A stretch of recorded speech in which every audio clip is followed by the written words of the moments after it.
What's up, you guys and girls? This is Tim Trevor, the managing editor of the Diecast Collective. Tonight, depending on part of where you're from, we're doing a late week feature, so don't worry, I'll put everything in everything in. But this is a 1997 to 2026 Honda Civic Type R. The reason why we put the year and the in, we do that all the time, so that way people can understand exactly so everyone can understand the actual year.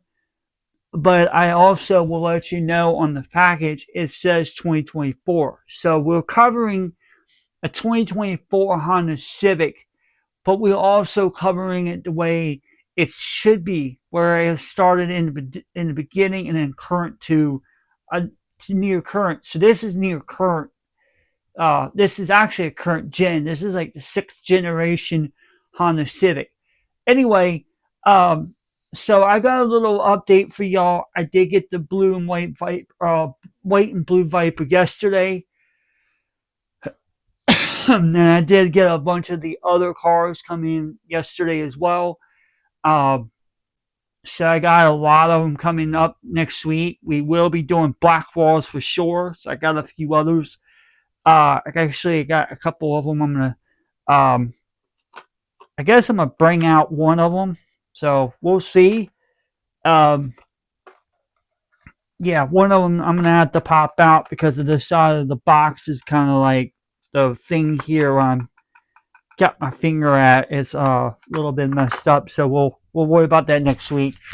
So I'm gonna put three of them out next week for y'all to watch. That's Black Walls, and we're gonna talk a little bit of deep dive on it. Anyway, back to what I was saying was I'm still waiting on the the Regal come in. Um, but I wanted to talk to y'all a little bit as well. I'm not gonna be on here too long, but I want to let y'all know I've still got other cars coming in the mail as well, and this is one of them that I'm waiting on. So when I get this car, we'll do an update video on it as well. Next week, I do have cars on the other side of the box. I'm not going to show y'all until next week, so stay tuned for that. Um, But one thing I did notice about the Viper, the yellow and white, or the white and blue one, and it tells its story. So the motor, so the bottom of the motor where the pulley was sit in, that's I don't know what the heck happened to that. It just it I can't, I'm not gonna fix it. I'm just gonna leave it like it is. Hopefully sooner or later I'll find another one, but those are rare to find. Um, somebody else or somebody I know suggests, well, why don't you just get a whole new Viper motor? Yeah, I could, but I'm not going to go through of breaking it down and then we try to glue everything. It's not worth it, guys. I'm not going to go through the painstaking process trying to remove everything and then slide back. It's going to cost too much. I just don't want to do that. So so what I would have to do is I would have to replace the whole entire motor, and then I would have to figure out how in the world am I going to be able to salvage the front end on that thing. And the front end, when I'm talking about the front end on that car, one tire is not lined with the other one, so the whole entire steering wheel is cocked to the right instead of straight. So I'm just going to leave it like it is. It's just that's the way it looks. That's the way it's going to go. I'm not fooling with them. Um, Besides that, and guys and girls, I'm gonna be honest with you, and I'm not trying to bash the owner or the person that sold it to me. Um, but I'm just gonna give y'all a fair warning and be if you can try to find it. If you try to find this is basically just a tip for me to give to y'all. It doesn't matter what die cast. Doesn't matter if you're a plastic. well, if you're a diecast in general, but I'm just speaking on the diecast because I'm not into the plastic model kits like I used to anymore. So that's a different genre, and I'm not getting into that. But if you're in diecast like I am, and you're getting big cars. I almost said it, but I removed myself from saying the actual word. But if you're getting big scale cars, and I'm gonna let y'all know there's a little hidden secret. If you think, okay, yeah, the car might be all good, and you see in the photos the car in the box, and you're looking at it, and you're like, oh, okay, the interior is perfect, the motor, who knows what's going on with the motor, if the motor's all intact or not. You have to, when you go to look at these pictures, people, guys and girls, if you're gonna find a big scale, and I'm talking about a 124 one, and I'm talking about like a 118 and a 124 scale diecast cars. If you're looking for something like that, and let's say everything looks good to be true, and you want that car, do a little bit of investigations first. Do a little bit of deep. Try to figure out. All right, well, what's going on with this car? Why is it this way? And you can always on eBay. You can always try to Jew the person down if you think the price is a little too high.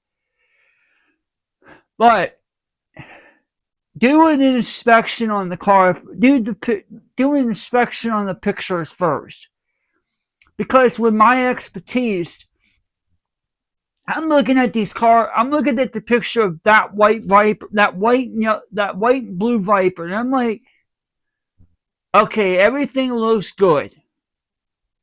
There's something going on with this because something was telling me in my gut or in my heart. It was like, okay, everything looks cool.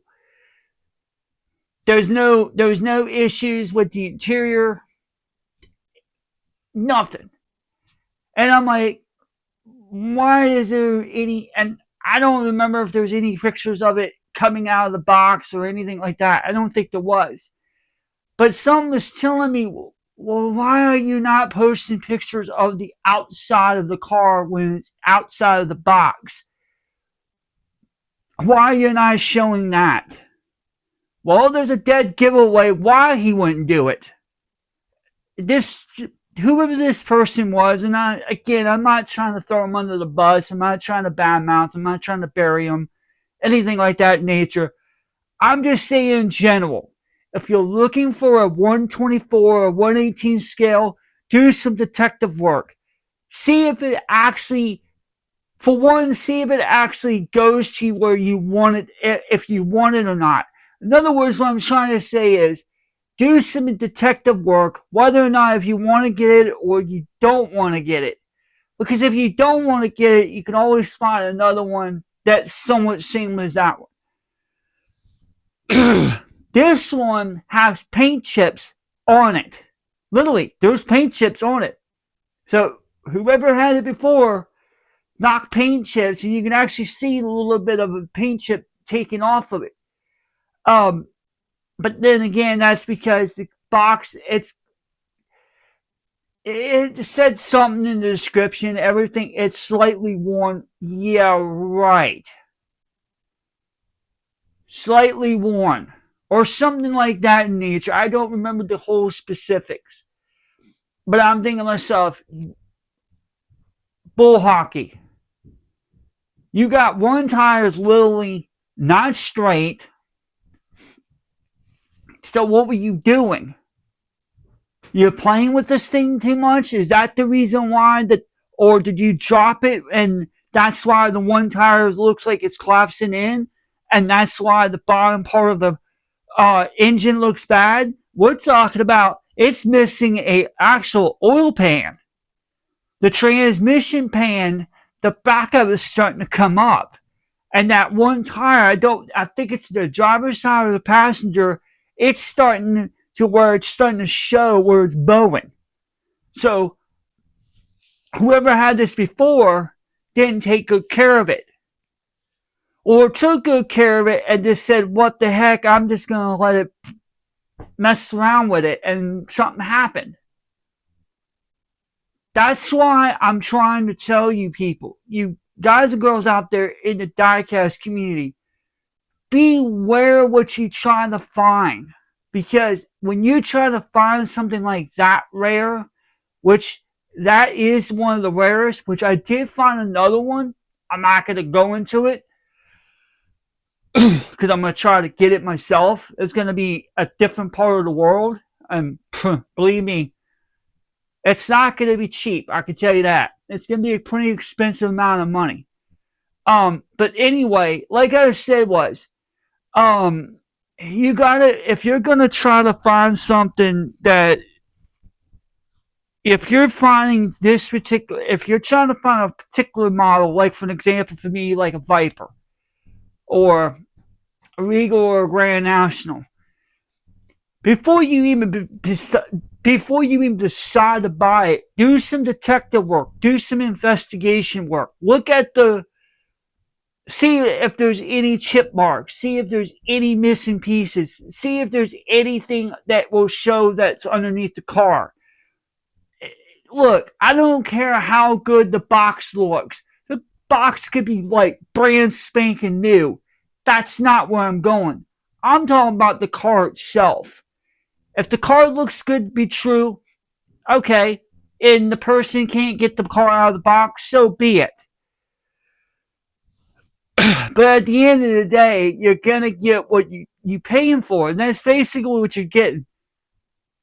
I got so mad last night. I couldn't believe that that's what whoever this gentleman, if it's a gentleman or woman, whoever this person was, sold me that car.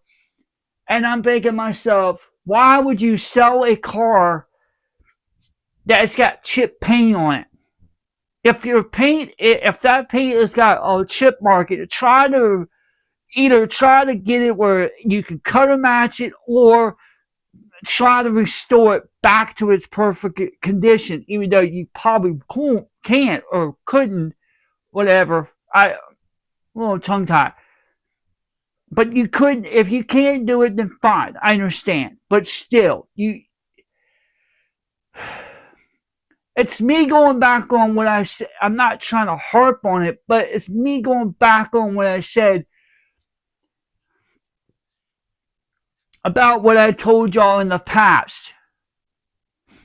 If you're going to look for a die-cast car, do your research, do your due diligence, and see if this is the perfect car for you. If not, then you can pass on. If there's more than that particular car, cool. Go look for other ones. Eventually, you're going to find a car that's going to, a die-cast car or whatever, it's going to suit for you. If you're trying to find one that's got nicks and scratches, fine, that's cool. If you're trying to find one that's affordable in your budget, cool. At the end of the day, what I'm trying to tell y'all, the people here at the Diecast Collective, what I'm trying to tell y'all is just beware. Buyers beware, or buyers beware of what you're gonna get. And if you're not happy, try to work something out with the owner. I don't, that's on you. That's not on me. And I'm not saying that to be rude or disrespectful. But what I'm saying to y'all is that when I looked at this car, I thought everything would look pretty cool. I thought everything was all nice. And then that one red flag sent me where that tire looked so out of place. And I'm like, well, why is this tire so out of place? And then I started investigating. And when I went to go push the bottom of the crank inward and I tried to move the actual tire in, I swear I kept hearing the popping. And I'm like, oh. And then I looked underneath and I'm like, well, where's the oil pan at? Why is the oil pan missing? So when you do these, so when you go look at it, you have to investigate. If you can't find any pictures of them showing underneath of the car, then don't buy it. just move on with it. Or if you're like me, taking a chance at it, well, that's understandable. So at the end of the day, just be looking, when you look for a car like that, just be careful and um, just be careful and just look at to see what the car looks like. If you can't find pictures underneath, then you have to assume that everything is there, even though it couldn't be there. So that's what I had to do. I had to assume, I had to throw assumptions out. So at the end of the day, I literally I'm not happy about it, but at the same time, I got a rare car. Could I put a new motor in it? Yes, I could. Do I want to take the motor and take it out and put a fresh new motor in it? And no, I really don't. I don't want to waste my money on anything else. I want to leave it like it is. And maybe sometime down the road, I'll find, maybe sometime down the road, I'll maybe be able to find another one. Who knows? And if I do, that would be cool. If not, then it is what it is. But at the end of the day, I'm happy what I got. I found a cool car. Like I told y'all before, I found another variation of those two, and I'm not going to talk about it because I want to get it my own. But like I said, just be careful what you buy, and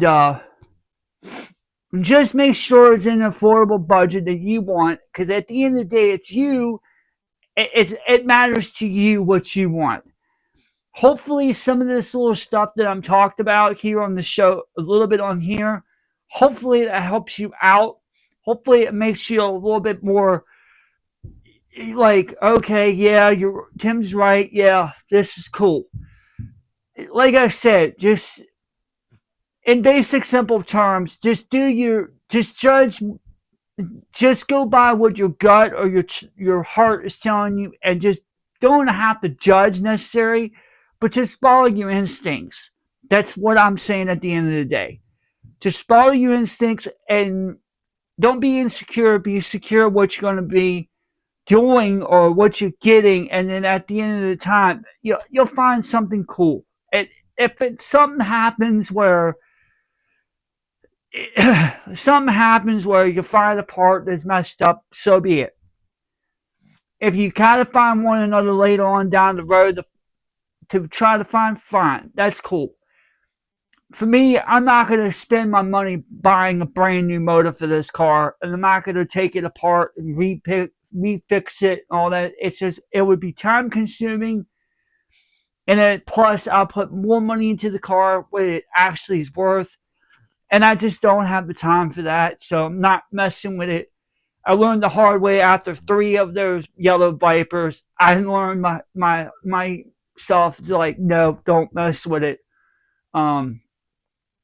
If you have to, find another one later on down the road. But anyway, guys and girls, don't worry. I'll put everything in the description box in this video, including the short. And like I said, around the corner, I do have 2 for next week. I don't know how next week's going to be, guys and girls. I'm just going to let y'all know that right now. We'll figure that out when the time gets here. But anyway, until next time, everyone, this is Tim Traver, the managing editor of the Diecast Collective. You have yourself a fantastic day, and we're out.